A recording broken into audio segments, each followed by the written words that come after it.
Thank you for joining me. Today I'm speaking from Impact Hub Accra, an innovation hub that works with local businesses, startups, as they are looking for professional development and scaling to the global market. Hello, my name is Stephanie Nyanka, and I am delighted to spend a little time with you today, imparting a few gems and pieces of advice that I've picked up and continue to use in both my professional and personal journey. Thank you for tuning into this session about mentoring and activating your network effectively. Mentoring wasn't something that I thought I would ever do, but often the unplanned lead us to great spaces.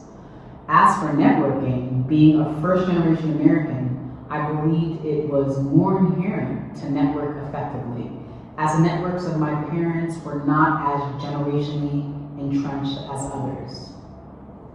Mentorship is defined as the guidance provided by a mentor, especially an experienced person in a company or an educational institution.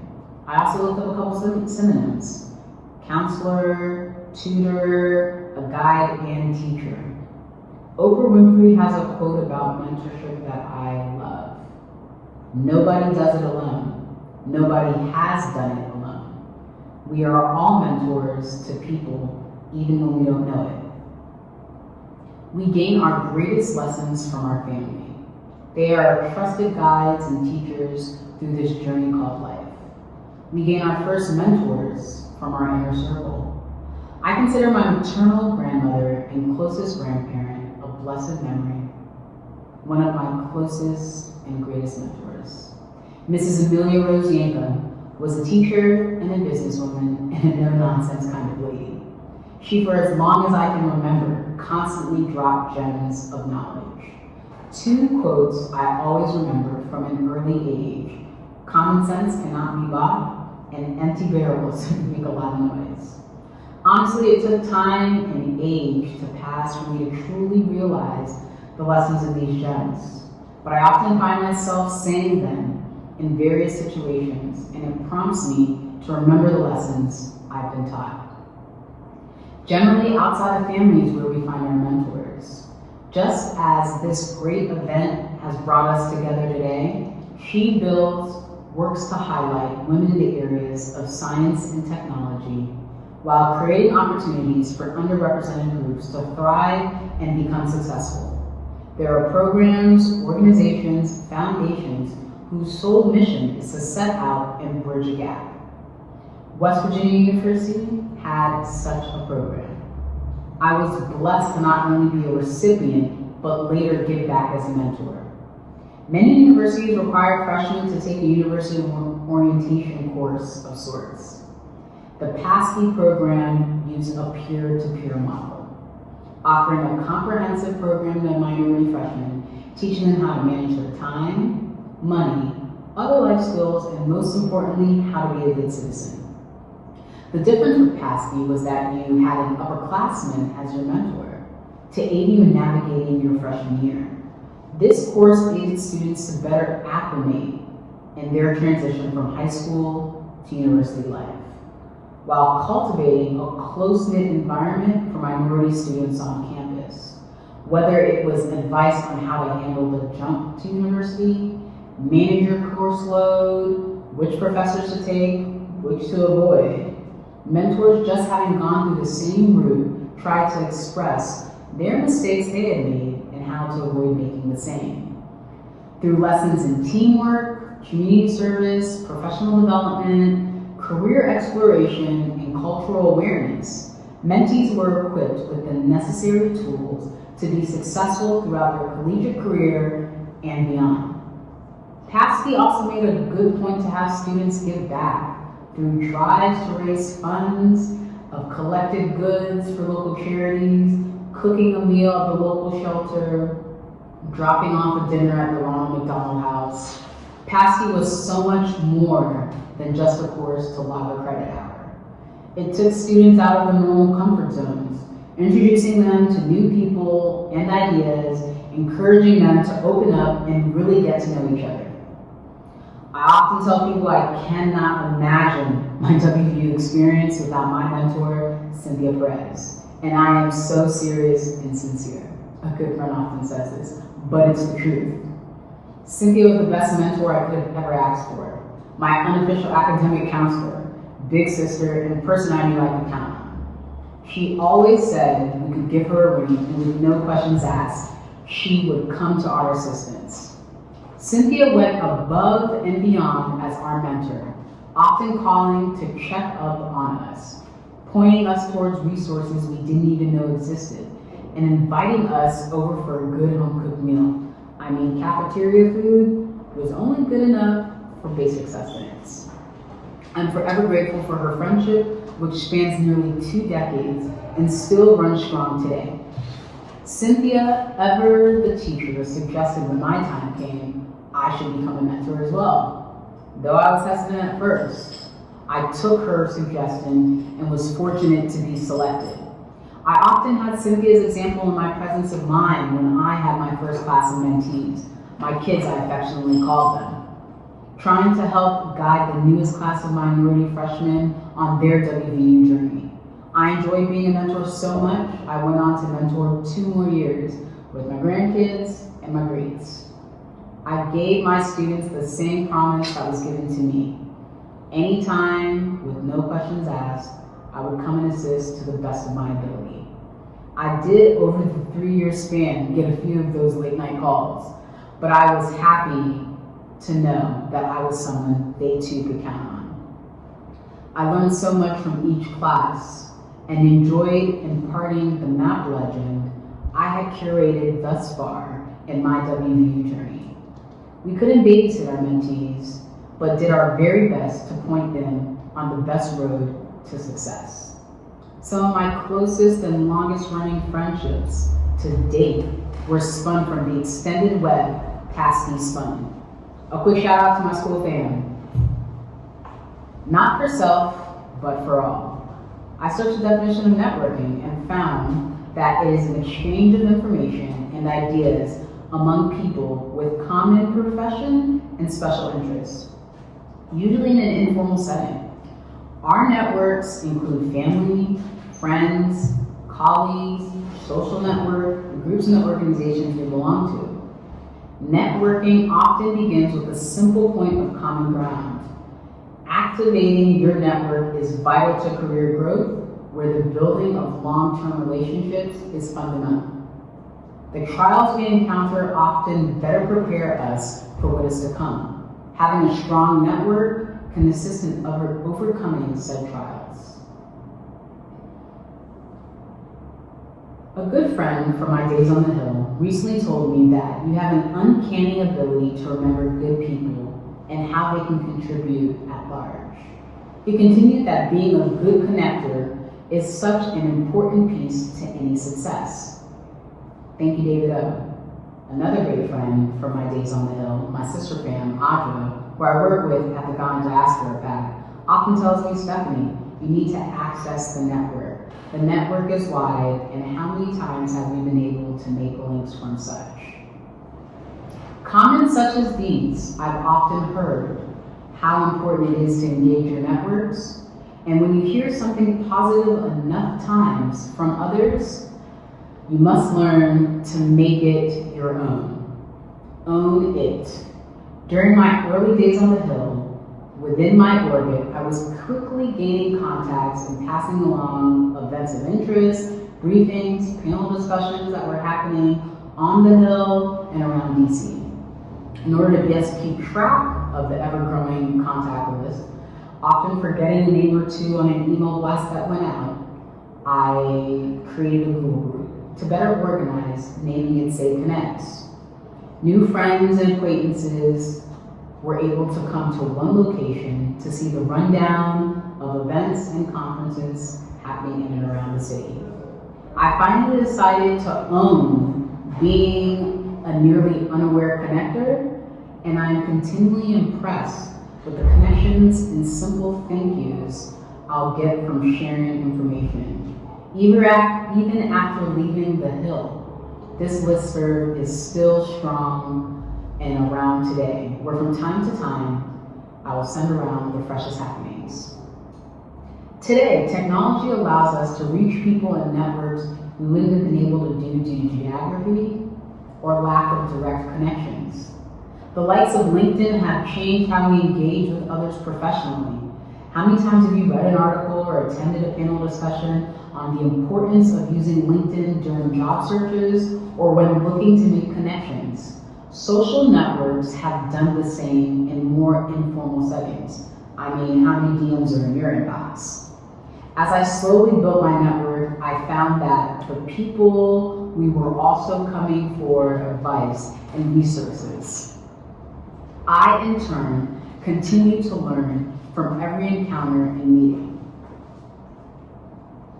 As I slowly built my network, I found that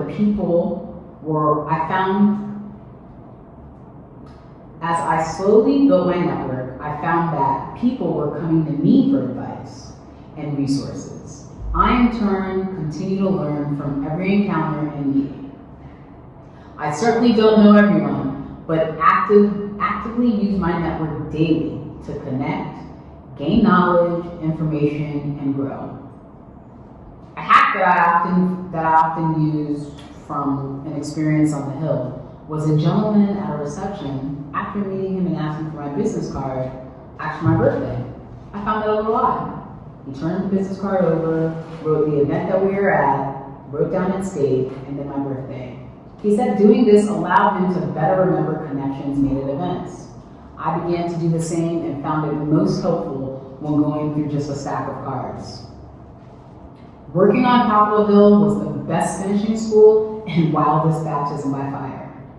You quickly found that networking is the name of the game. And whether you were looking to gain fellow co-sponsors for a bill for your boss, working to figure out who the key stakeholders were, or a best point of contact for a last-minute constituent tour request. Building a base network was key to your success. I'm not much of a coffee drinker, but quickly found myself having coffees to meet or gain insights from fellow Hill staffers and important support staff. These coffees were informal meetings to pick up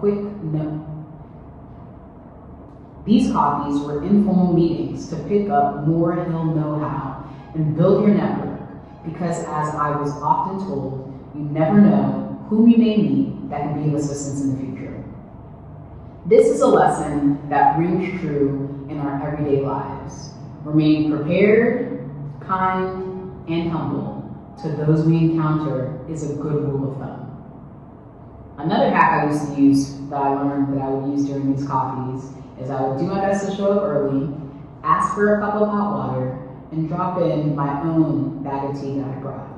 This would relieve any pressure of having to buy a drink at some location or whoever you're meeting feeling as though they needed to get you anything. I believe luck is preparation meeting opportunity. If you hadn't been prepared when the opportunity came along, you wouldn't have been lucky. Another great quote from Oprah Winfrey, which resonates with me often and can be applied to various situations, such as when networking, for you can never plan where a connection made will lead you. I was able to gain many of my internships and even jobs through my network, whether it be family and or school connections and beyond. Had I not been prepared when these opportunities presented themselves, I wouldn't have been lucky to be chosen. In effectively engaging your network, it is important to use all tools in your arsenal. During undergrad, I was in search of an internship to fulfill my graduation requirement. Both internships I gained that summer came through activating my network and just catching up with a former hallmate who had recently been drafted by our local football or soccer club, depending on where you were, DC United. Talking with Devin, he asked what my summer plans were, and I said they were a lot better before an internship I had planned fell through.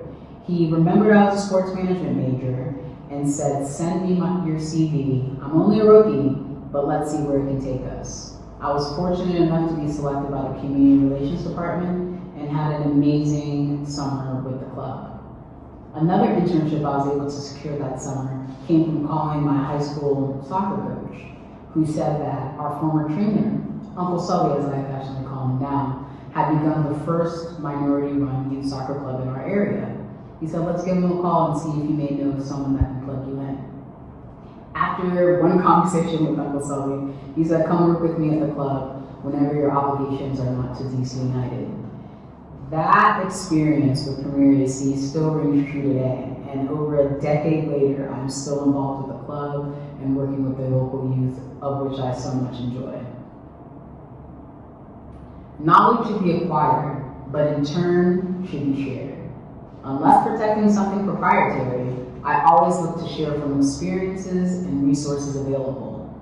One such is the Congressional Black Caucus Internship and Fellowship Program. Since learning about these programs, I am constantly preaching about them to family and to friends that have university-age kids and recent grads. Simply research and apply to CBCF and/or comparable organizations such as the Congressional Hispanic Caucus and the Asia Pacific Caucuses, whom have similar programs for their communities. When I got to the Hill, I was impressed with the class of CBCF interns I met. Working for a veteran member of the CBC, I quickly became versed in all things the conscience of Congress, as the caucus and subsequently its foundation set out to accomplish, creating opportunities through internship and fellowship programs where college students and graduates would have found it difficult before without the funding and housing they provide. Diverse workplaces and representation matters. Even more so today has the lack of it come to a head. My former boss always said that if you're not in the room and at the table, you're on the menu. Aside from my policy portfolio I handle for my boss, the Hill once again provided me an opportunity to mentor and serve various classes of interns and young professionals as I oversaw these bright lights that grace our office. I understood they were at the seat of government, Capitol Hill, for only a snapshot in time, and it was important to me that they were able to maximize their finite time. Whether it was pointing them in the right direction of a connection they were looking to make, and or learning more about an area of policy interest. One class of interns used social media analytics to determine the best times for our various media blasts to go out. Their commitment, curiosity, and drive were inspiring. One such intern still sticks out today, Paul Ford, one of these bright lights. Soon as his internship began, he came to me and asked for a list of people he thought would be good to connect with throughout his summer internship in DC. I provided him with a list and was ever impressed with how judiciously he made his way through connecting with various people. It makes sense he went on to law school after completing his MBA. His point of true commitment came when he went on a run to catch up with someone who only had a 30-minute window during their lunch workout. I recently got in touch with Paul to confirm it was in fact him that went about this task. He thanked me once again for the contacts and experience. To me, it was just making a list, but even taking the time to do such went far, and as Mr. Ford tells me, left an indelible impression. I hope you've enjoyed my stories on mentoring and networking and the great opportunities for growth and gratification both can bring. Here are a couple takeaways. Mentoring allows you to enhance your leadership and management qualities. I've been able to reinforce my own skills and knowledge in areas I had forgotten. Mentoring presents you the opportunity to increase your network and learn from your mentee. Building upon their confidence and motivations as they reach their goals allowed me to reaffirm my own ambitions I overlooked. It often forces you to take a step back, reassess, often gaining a new perspective. Mentoring is a gratifying opportunity to serve students and young professionals while they chart their paths during significant points in their development. As they achieve their goals and milestones, it is simply a joy to know that you could have played a small piece in their victories. Networking strengthens professional and business relationships, where you can gain fresh ideas and build mutually beneficial skills towards your goals. Networking expands your contacts, can open new doors to prospects, lead to personal growth, and or new knowledge you can log for future use. It allows you to advance your career. I mean, how many times can you think of an unpublicized opportunity you learned about from your network? Whether it be a job, a referral, or career advice and support, networking is key. Parallels also are seen in mentoring. Seeking the knowledge of a more seasoned professional can allow you to better chart your path.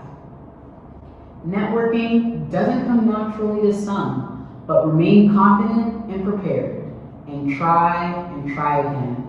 The more you work at networking, the easier it becomes. Continuing to nurture relationships with your contacts can lead to access and practical knowledge. As they say, knowledge is power, and your network is your currency. Thank you so much again for allowing me to share some time and impart a few gems on networking and mentoring. I am humbled and forever grateful. Don't forget to provide feedback for this session. Thanks for watching. Cheers.